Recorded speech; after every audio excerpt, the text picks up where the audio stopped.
UP cadre के तेज तर्रार PCS अधिकारी का चौंकाने वाला फैसला।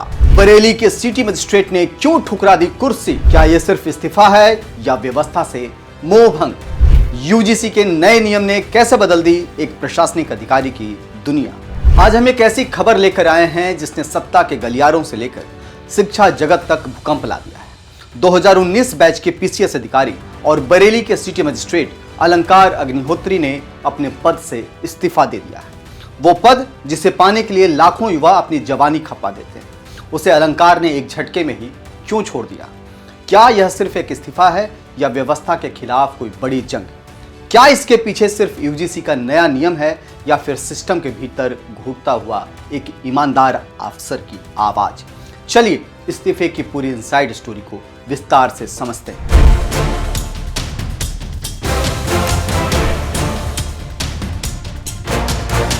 अलंकार अग्निहोत्री 2019 बैच के उत्तर प्रदेश प्रांतीय सिविल सेवा यानी पीसीएस के वो अधिकारी जिनकी गिनती बेहद सख्त और ईमानदार अफसरों में होती रही। बरेली में सिटी मजिस्ट्रेट रहते हुए उन्होंने लॉ एंड ऑर्डर से लेकर शहर के विकास तक अपनी एक अलग लकीर खींची, लेकिन अचानक उनके एक पत्र ने शासन से लेकर प्रशासन तक हड़कंप मचा दिया। उन्होंने अपना इस्तीफा मुख्य सचिव को भेजकर सबको सन्न कर दिया।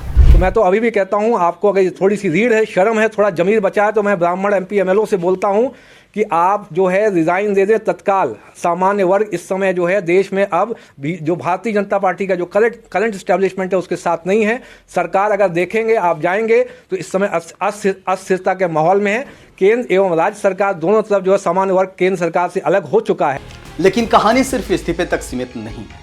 असली धमाका हुआ है अलंकार के उस बयान से जिसने पूरी सियासत को कटघरे में खड़ा कर दिया। अलंकार ने सीधे तौर पर व्यवस्था को आईना दिखाते हुए कहा कि आज समाज को बांटने वाली व्यवस्था तैयार की जा रही है।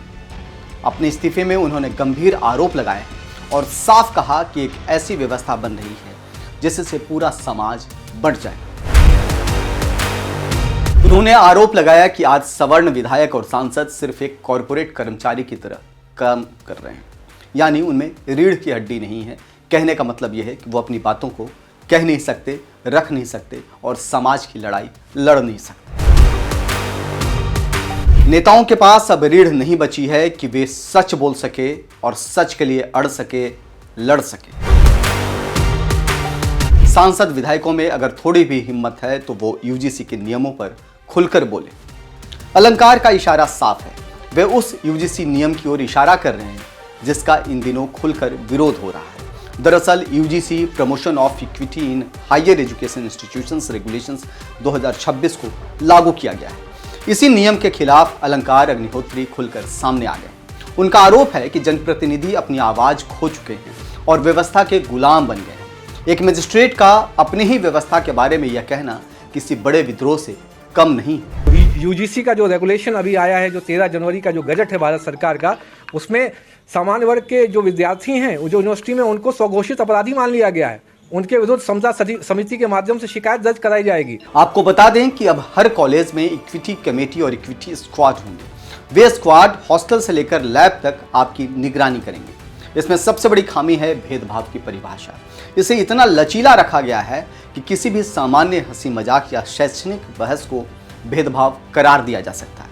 इसमें सिर्फ जानबूझकर किया गया भेदभाव ही नहीं, बल्कि परोक्ष, अप्रत्यक्ष, संरचनात्मक और गरिमा को ठेस पहुंचाने वाला व्यवहार भी शामिल है।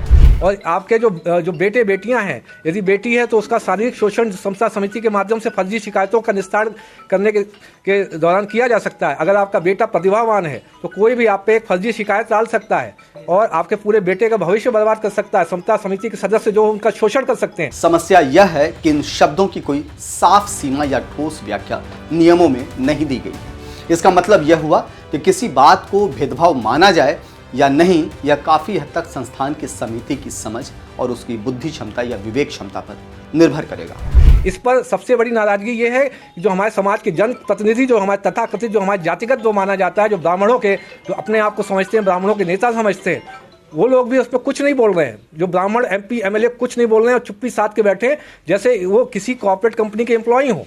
उनको लग रहा है कि किसी कॉर्पोरेट कंपनी के जो सीईओ होते हैं जब तक उनको आदेश नहीं देंगे तब तक वो कुछ भी नहीं बोलेंगे। अलंकार अग्निहोत्री का यह इस्तीफा कई सवाल छोड़ गया। क्या एक अधिकारी को अपनी बात रखने के लिए इस्तीफा देना जरूरी है, या फिर हमारी व्यवस्था इतनी रीढ़ विहीन हो चुकी है कि वहां सच सुनने की गुंजाइश खत्म हो गई? अलंकार अब प्रोफेसर बनेंगे या किसी और राह पर चलेंगे, यह तो वक्त बताएगा। लेकिन उनके बयानों ने यूपी की ब्यूरोक्रेसी और पॉलिटिक्स में एक नई बहस छेड़ दी। आप देख रहे थे ONOG न्यूज। अलंकार के इन तीखे सवालों पर आपकी क्या है राय, कमेंट में जरूर बताइएगा। तब तक के लिए जय हिंद, जय भारत, नमस्कार।